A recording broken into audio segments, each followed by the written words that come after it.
ఈసారి మీ ప్రభుత్వం పోతుంది, తర్వాత మేము అధికారంలోకి వస్తాం. అప్పుడు మా కార్యకర్తలు నేను చెప్పినా వినరు, మీకు బుద్ధి చెప్పడం ఖాయం. ఈ మాటలు అన్నది ఎవరో కాదు, వైసీపీ అధినేత జగన్. ఎస్, సాక్షాత్తు ఒక మాజీ ముఖ్యమంత్రి నోటి నుండి వచ్చిన బెదిరింపు ఇది. కక్ష సాధింపునకు తాను వ్యతిరేకమని, తప్పు చేసిన వారిని చట్ట ప్రకారమే శిక్షిస్తామని కూటమి ప్రభుత్వం ఒకవైపు చెబుతూ ఉంటే, జగన్ మాత్రం రాష్ట్రంలో ఏదో జరిగిపోతోంది అంటూ ఈ తరహా బెదిరింపులకు దిగడం అందరినీ ఇప్పుడు విస్మయానికి గురి చేస్తోందట. అసలు ఏంటి జగన్ బాధ? ఎందుకు బెదిరింపులకు దిగుతున్నారు? ఇలా బెదిరించే నేతలను ప్రజలు ఆదరిస్తారా?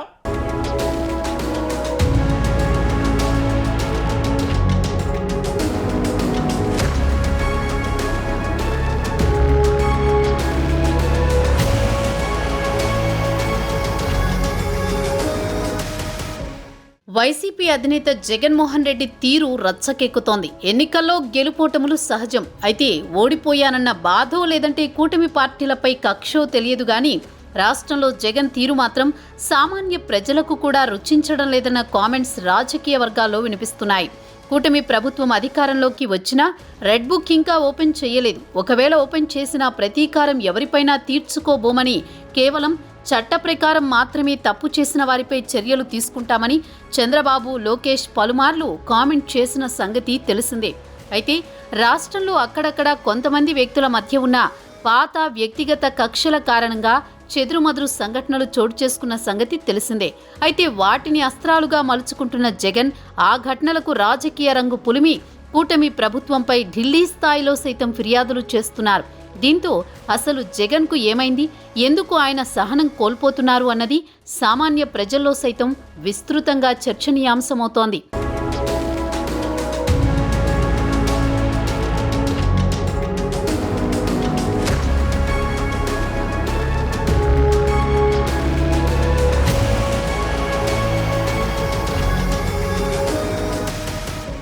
ఇప్పటికే తనకు ప్రతిపక్ష హోదా కావాలంటూ కోర్టు మెట్లు సైతం ఎక్కిన జగన్ తనకు ఉత్తర కొరియా అధ్యక్షుడు కిమ్ తరహాలో 1000 మందితో భద్రత కల్పించాలంటూ న్యాయస్థానాలను ఆశ్రయిస్తున్నారు. ఇంకోవైపు రాష్ట్రంలో హత్యా రాజకీయాలు జరుగుతున్నాయంటూ ఏకరువు పెడుతున్నారు. అయితే జగన్ ఓడిపోయినా ఆయనలో ఇసుమంత మార్పు కూడా రాలేదని, కనీసం ప్రభుత్వం ఏర్పడి 2 నెలలు కూడా గడవకముందే జగన్ చేస్తున్న లేనిపోని హడావుడి అందరినీ ఆశ్చర్యానికి గురి చేస్తోంది.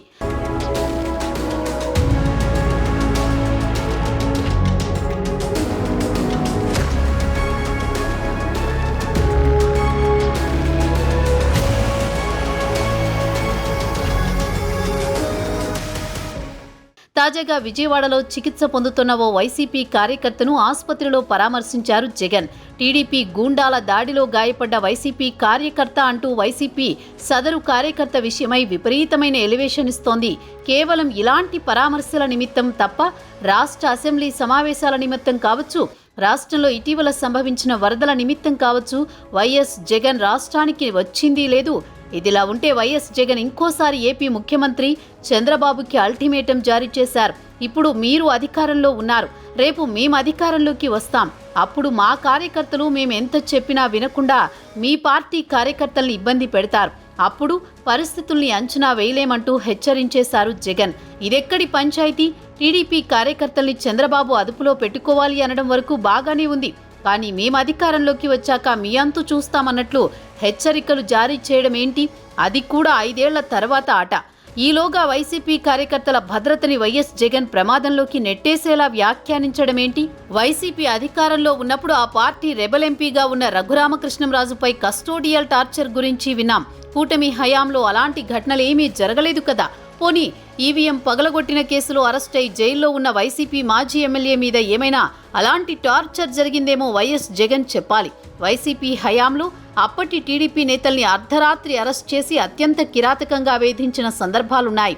ఇప్పుడు చంద్రబాబు, పవన్ హయాంలో అలాంటివేమైనా జరిగాయా? జరిగి ఉంటే వైఎస్ జగన్ ఆ వివరాల్ని బయట పెట్టాలి. టీడీపీ హయాంలో 36 మంది వైసీపీ కార్యకర్తల్ని రాజకీయ కారణాలతో హత్య చేశారంటూ వైఎస్ జగన్ ఆరోపిస్తున్నారు. ఆ 36 మంది పేర్లు చెప్పమంటే మీడియాకు సైతం వైఎస్ జగన్ మొహం చాటేస్తుండడం గమనించదగ్గ విషయం.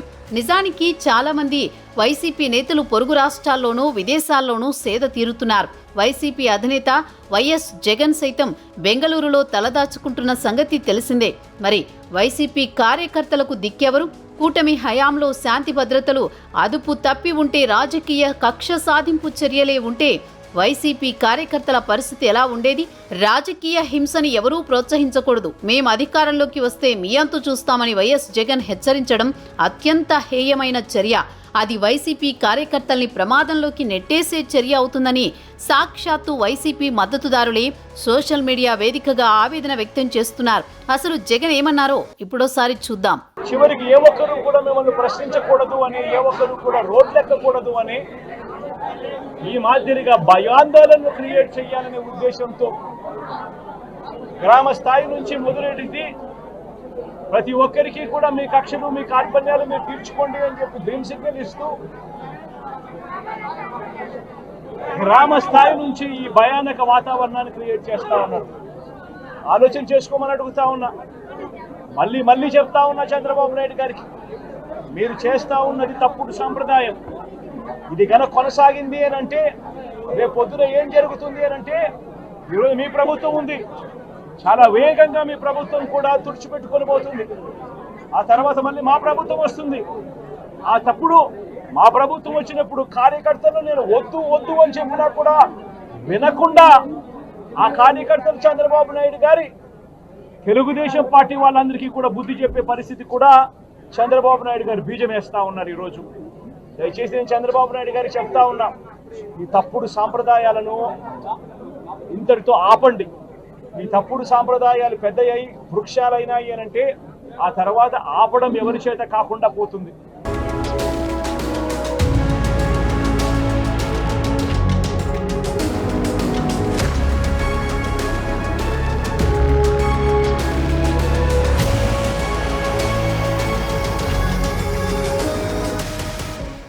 విన్నారు కదా జగన్ మాటలు. అసలు ఒక మాజీ సీఎం మాట్లాడాల్సిన మాటలేనా ఇవి? బాధ్యత కలిగిన ఏ రాజకీయ నాయకుడు కూడా ఇలా రెచ్చగొట్టేలా మాట్లాడరు. అసలు జగన్ పాలనలో ఏం జరిగిందో ఒక్కసారి తలుచుకుంటేనే భయమేస్తుందని సామాన్య ప్రజలు సైతం చెబుతున్నారు. వేలాది మంది టీడీపీ జనసేన కార్యకర్తలను ఇబ్బంది పెట్టారు. వందల మంది టీడీపీ జనసేన కార్యకర్తల హత్యలు జగన్ సీఎంగా ఉన్నప్పుడు జరిగాయి. ప్రశ్నిస్తే దాడులు చేయడం, అణిచివేయడం నిత్య కృత్యమన్నట్లు ఉండేవి. దళిత డాక్టర్ సుధాకర్ మరణం, ఎమ్మెల్సీ పంపిన డెడ్ బాడీ పార్సిల్ చెప్పుకుంటూ నోట్ చేసుకోవడానికి పుస్తకాలు కూడా సరిపోవేమో. జగన్ సీఎం అయిన తొలినాళ్లలో మాచర్లలో బోండా ఉమా, బుద్ధా వెంకన్నలపై దాడి మొదలు చంద్రబాబును జైల్లో పెట్టడం వరకు ప్రతిపక్షాలపై నాడు జరిగిన అరాచకం, ఉక్కుపాదం గురించి ప్రత్యేకించి చెప్పనక్కర్లేదు.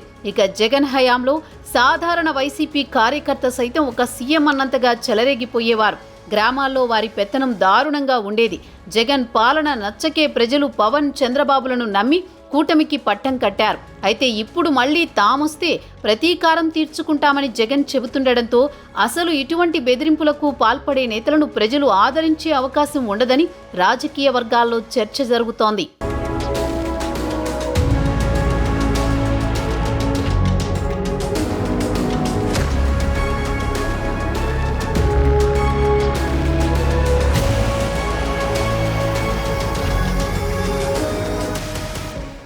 ఈ ఎన్నికలలో తాను ఓడిపోవడానికి ఏకైక కారణం పవన్ కళ్యాణే అని భావిస్తున్న జగన్మోహన్ రెడ్డి జనసేనానిపై రగిలిపోతున్నారు.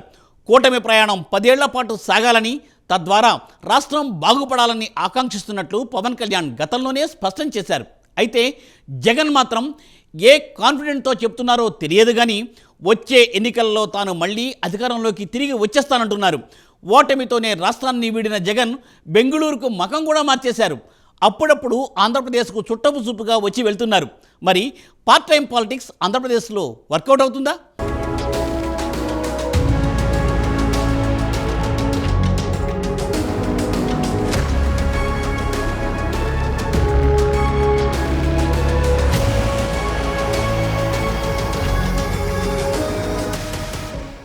గత 5 ఏళ్ల జగన్ పాలన ఆంధ్రప్రదేశ్ ప్రజలకు, ప్రతిపక్ష పార్టీలకు కూడా ఓ పీడకల వంటిది. అవినీతి, అక్రమాలు, దౌర్జన్యాలు, దాడులు, వైసీపీ నేతల బూతులతో జగన్ రాష్ట్రంలో ఓ సరికొత్త రాజకీయ సంస్కృతిని ప్రవేశపెట్టారు. పవన్ కళ్యాణ్, చంద్రబాబు, లోకేష్ పుట్టుకపై ఇలా ఒక్కటేమిటి వైసీపీ నేతలు మాట్లాడిన దారుణమైన అతి జుగుప్సాకరమైన మాటలను ఎవరూ మర్చిపోలేరు.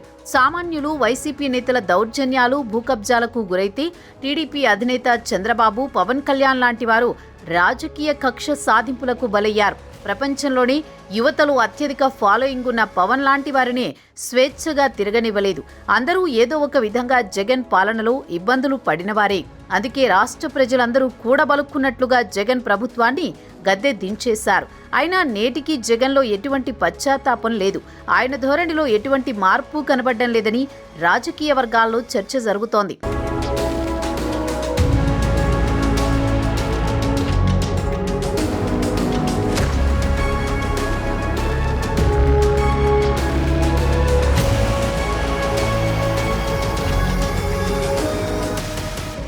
చంద్రబాబు, పవన్ల పాలనలో రాష్ట్రంలో శాంతి భద్రతలు క్షీణించాయంటూ జగన్ ప్రజలను నమ్మించే ప్రయత్నం చేస్తుండడాన్ని ఏమనుకోవాలి? రాష్ట్రంలో ఫ్యాక్షనిజం, రౌడీజాన్ని విస్తరించిందే వైసీపీ అంటూ కూటమి శ్రేణులు ఎద్దేవా చేస్తున్నాయి. ఎప్పుడు ఏ కేసులో జైలుకు వెళతారో తెలియని పరిస్థితిలో ఉన్న జగన్ మళ్లీ నేను ముఖ్యమంత్రి అవుతానని పగటి కలలు కంటూ ముఖ్యమంత్రి కాగానే టీడీపీ తాట తీస్తానని సీఎం చంద్రబాబుని బెదిరిస్తుండడం చూస్తే అది దూకుడే అనుకోవాలో లేదంటే మూర్ఖత్వమే అనుకోవాలో అర్థం కాదు. కానీ టీడీపీని రెచ్చగొట్టి తన ఉచ్చులోకి లాగి రాష్ట్రంలో నిజంగానే శాంతి భద్రతలు క్షీణించేలా చేయాలనే జగన్ దురాలోచన కనబడుతోందని అంటున్నారు. ఏది ఏమైనప్పటికీ టీడీపీకి తనని రాజకీయంగా ఎదుర్కోవాల్సిన సమయం వచ్చిందనే జగన్ సూచిస్తున్నారు. ఆయనే చాలా తొందరపడుతున్నారు కూడా. కనుక సీఎం చంద్రబాబు ఇంకా ఆలోచించాల్సిన అవసరమే లేదు. ఈ రాజకీయ చదరంగంలో ఇప్పుడు ఆయన పావులు కదపాల్సిన సమయం వచ్చిందంటూ టీడీపీ వర్గాల్లో టాక్ వినిపిస్తోంది.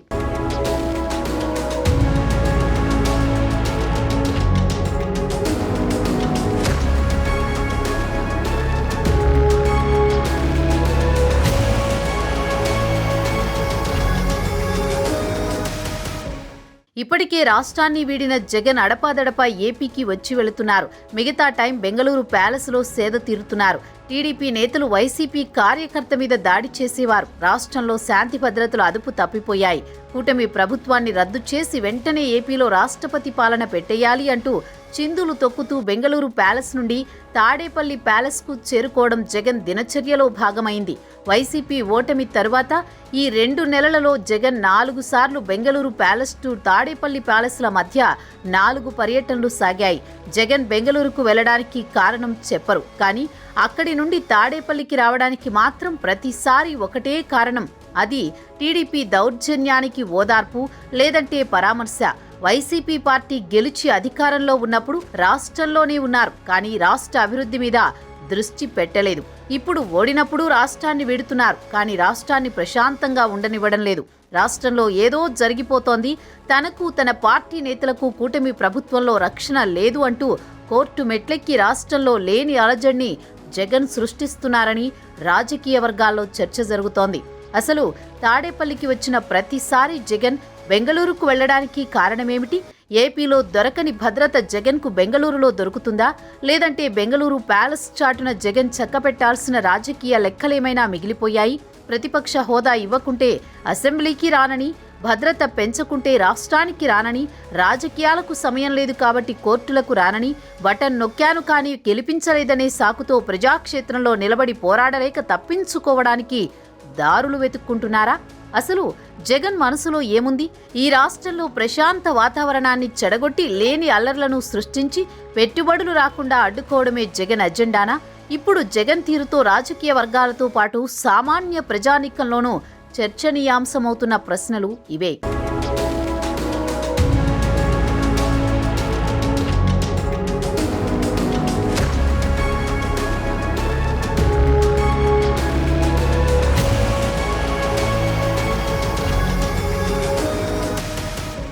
ఒక్కోసారి ఎవరైనా తప్పు చెయ్యొచ్చు, కానీ అది గుర్తించి సరిదిద్దుకుని ముందుకు సాగుతుండాలి. కానీ అది తప్పు అని తెలిసి కూడా చేయడం, తప్పుని గట్టిగా సమర్థించుకోవడం, ఆ తప్పు వలన నష్టపోయినా అంగీకరించలేక అందుకు ఇతరులను నిందిస్తూ తప్పించుకునే ప్రయత్నం చేయడం కేవలం జగన్ మాత్రమే చేయగలరనిపిస్తుందని రాజకీయ పరిశీలకులు అంటున్నారు.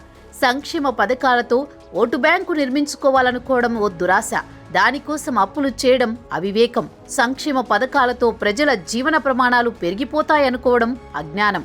వాటితో మేలు కలిగితేనే ఓట్లు వెయ్యండి, లేకపోతే మీ ఓట్లు నాకు అక్కర్లేదని చెప్పడం దురహంకారం. ఒక ఆలోచన, దాని అమలులోనే ఇన్ని లోపాలు స్పష్టంగా కనిపిస్తున్నప్పుడు వాటిని చూడలేకపోవడం మూర్ఖత్వం. ఓడిపోయిన ఆ మూర్ఖత్వాన్ని సమర్థించుకుంటూ టీడీపీ కూటమి ప్రభుత్వాన్ని విమర్శిస్తూ ప్యాలెస్లో కాలక్షేపం చేస్తుండడం రాజకీయ మూర్ఖత్వమే అవుతుందంటూ సర్వత్రా విమర్శలు ఎదుర్కొంటున్నారు జగన్. జగన్ అధికారంలో ఉన్నప్పుడు విర్రవీగారంటే అర్థం చేసుకోవచ్చు. కానీ తన ధోరణి వలననే ఓడిపోయానని తెలిసి కూడా ఇంకా అదే తరహాలో వ్యవహరిస్తూ చేజేతులా సమస్యలను దగ్గరకు జరుపుకుంటున్నారని చెప్పక తప్పదు. ఇవి సరిపోవన్నట్లు ప్రతిపక్ష నేత హోదా, భద్రత కావాలంటూ హైకోర్టులో పిటిషన్లు వేశారు. జగన్ ఈ విధంగా రాజకీయాలు చేస్తూ ఏం సాధించాలి అనుకుంటున్నారు? అసలు ఇలాంటి కాలక్షేప రాజకీయాలతో ఏదైనా సాధ్యపడుతుందా అని ఒక్కసారి కూడా జగన్ ఆలోచించినట్లు లేదు. కనీసం ఆ పార్టీ నేతలు, శ్రేయోభిలాషులు కూడా ఆయనకు చెప్పినట్లు లేదు. అధికారంలో ఉన్నప్పుడు ఎన్ని తప్పులు చేసినా కొట్టుకుపోతాయి. కానీ విపక్షంలో ఉన్నప్పుడు నాయకుడు సరైన దిశలో పయనించలేకపోతే ఆయనతో పాటు నమ్ముకున్న వారు కూడా టైటానిక్ షిప్ మాదిరిగా మునిగిపోతారు.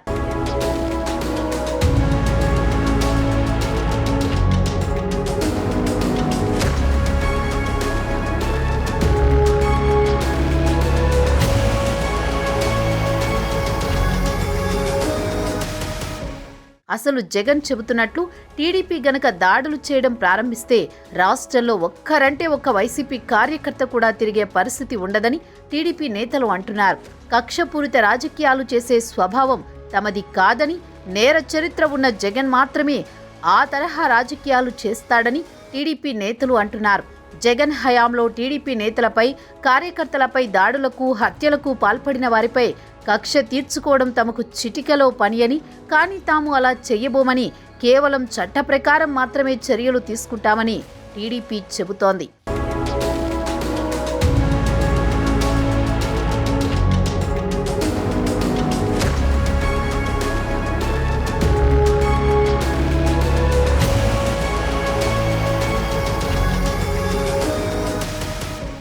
తప్పులను సరిదిద్దుకోవాలి. దేనివల్ల తాము ఓటమి పాలయ్యామో అక్కడే లోపాలను సవరించుకోవాలి. ఎక్కడ పారేసుకున్నామో అక్కడే వెతుక్కోవాలి. ప్రజలు తమను ఎందుకు వద్దన్నారో వాటిపై ఆత్మవిమర్శ చేసుకోవాలి. ప్రజా సమస్యలపై పోరాడుతూ నిత్యం ప్రజల్లో ఉంటే ఈ 5 ఏళ్ల తర్వాత ప్రజలు ఆదరిస్తారేమో కానీ తాము వచ్చాక మీ అంతు చూస్తామంటూ బెదిరింపులకు పాల్పడితే మాత్రం ప్రజల విశ్వాసాన్ని దక్కించుకునే అవకాశమే లేదని రాజకీయ విశ్లేషకులు చెబుతున్నారు. ఆల్రెడీ 5 ఏళ్ల పాటు రాష్ట్రంలో అందరినీ ఇబ్బంది పెట్టిన జగన్ మళ్లీ వస్తే పగా ప్రతీకారం తీర్చుకుంటామన్నట్టు చెబుతూ ఉండడంతో ప్రజల్లో సైతం భయాందోళనలు నెలకొన్నాయని అంటున్నారు. ఇప్పుడు మరి జగన్ తీరులో మార్పు వస్తుందా, లేదంటే ఇదే తరహాలో ముందుకు వెళ్తారా అన్నది కాలమే తేల్చాలి.